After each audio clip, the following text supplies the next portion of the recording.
ഉഴുന്നൊന്നും അരച്ച് കഷ്ടപ്പെടാതെ സിമ്പിളായിട്ട് 10 മിനിറ്റ് കൊണ്ട് ഉണ്ടാക്കിയെടുക്കാൻ പറ്റുന്ന നല്ലൊരു വടയുടെ റെസിപ്പിയാണ് ഇന്ന് ഷെയർ ചെയ്യുന്നത്. ഉഴുന്ന് വടയിൽ ഉണ്ടാക്കിയിട്ട് ഫ്ലോപ്പായി പോകുന്നവർക്ക് ഈ ഒരു രീതിയിൽ ട്രൈ ചെയ്ത് നോക്കാവുന്നതാണ്.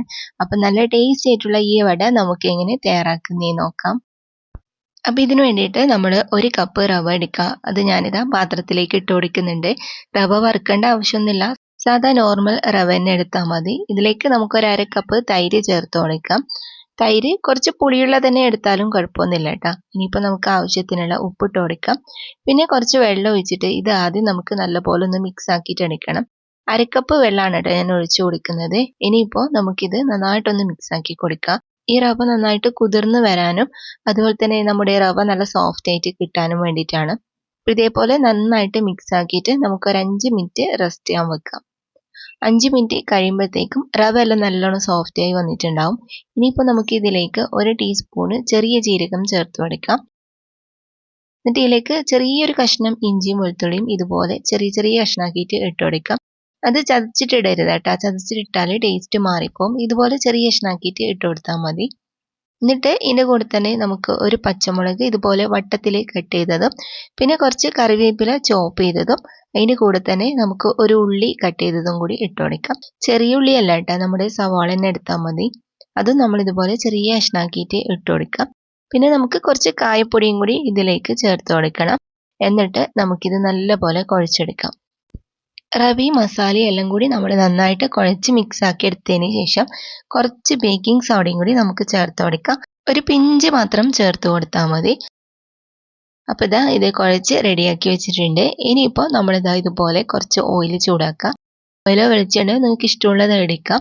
റെസ്റ്റ് ഒന്നും ചെയ്യാൻ വെക്കേണ്ട ആവശ്യമില്ല കേട്ടോ. മാവ് നമ്മൾ ഇതുപോലെ കുറച്ച് കുറച്ചായിട്ട് കയ്യിലെടുക്കുക. അപ്പം അതിന് മുമ്പായിട്ട് കയ്യിൽ കുറച്ച് വെളിച്ചെണ്ണ ആക്കി കൊടുക്കണേ.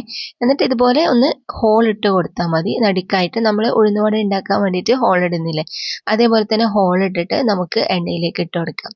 അപ്പം ഇതാ ഞാൻ ഇതുപോലെ 3 എണ്ണം ഇതിലേക്ക് ഇട്ട് കൊടുക്കുന്നുണ്ട്. വെളിച്ചെണ്ണ അല്ലെങ്കിൽ കയ്യിൽ കുറച്ച് വെള്ളമാക്കി കൊടുത്താലും മതി. പക്ഷേ നമ്മുടെ മാവ് ലൂസായി പോവാതിരിക്കാൻ വേണ്ടിയിട്ടാണ് കേട്ടോ ഞാൻ വെളിച്ചെണ്ണ എടുത്തത്. ഇതുപോലെ നമ്മൾ 3 എണ്ണം ഇതിലേക്ക് ഇട്ട് കൊടുത്തിട്ടുണ്ട്. ഇനിയിപ്പോൾ നമുക്ക് ഒരു സൈഡ് ഒന്ന് ഫ്രൈ ആയിട്ട് വരാൻ വേണ്ടിയിട്ട് വെയിറ്റ് ചെയ്യാം. നമുക്കിത് ഹൈ ഫ്ലെയിമിൽ തന്നെ വെച്ച് കൊടുക്കാം. വേഗം തന്നെ ഒരു സൈഡ് ഫ്രൈ ആയിട്ട് ഇതുപോലെ നല്ലോണം പൊന്തി വന്നിട്ടുണ്ടാവും. അപ്പോൾ നമുക്കിത് മറിച്ചിട്ട് കൊടുക്കാം.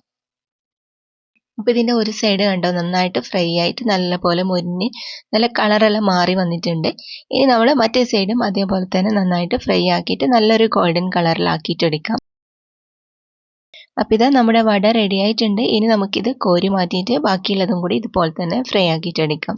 അപ്പോൾ പെട്ടെന്ന് ഒരു ഉഴുന്ന് വടയെല്ലാം കഴിക്കണമെന്ന് തോന്നിക്കഴിഞ്ഞാൽ ഉഴുന്നൊന്നും അരക്കാണ്ട് ഇൻസ്റ്റൻ്റ് ആയിട്ട് തയ്യാറാക്കാൻ കഴിയുന്ന വടയുടെ റെസിപ്പിയാണ്.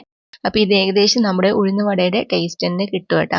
നമ്മളിതിൽ തൈരെല്ലാം ചേർക്കുന്നതുകൊണ്ട് തന്നെ നല്ല ടേസ്റ്റി ആയിട്ടുള്ള വടയുടെ റെസിപ്പിയാണിത്. നല്ല ചൂട് കട്ടനപ്പം ഇതിങ്ങനെ വെറുതെ കഴിക്കാൻ തന്നെ നല്ല ടേസ്റ്റാണ്. അല്ലെങ്കിൽ നിങ്ങൾക്ക് ചട്നിയോ ചമ്മന്തിയോ ഉണ്ടാക്കിയിട്ട് ഇതിൻ്റെ കൂടെ കഴിക്കാവുന്നതാണ്. അപ്പോൾ ഇതുവരെ ഇങ്ങനെ ചെയ്ത് നോക്കിയിട്ടില്ലെങ്കിൽ ട്രൈ ആക്കി നോക്കിയിട്ട് ഫീഡ്ബാക്ക് അറിയിക്കുക.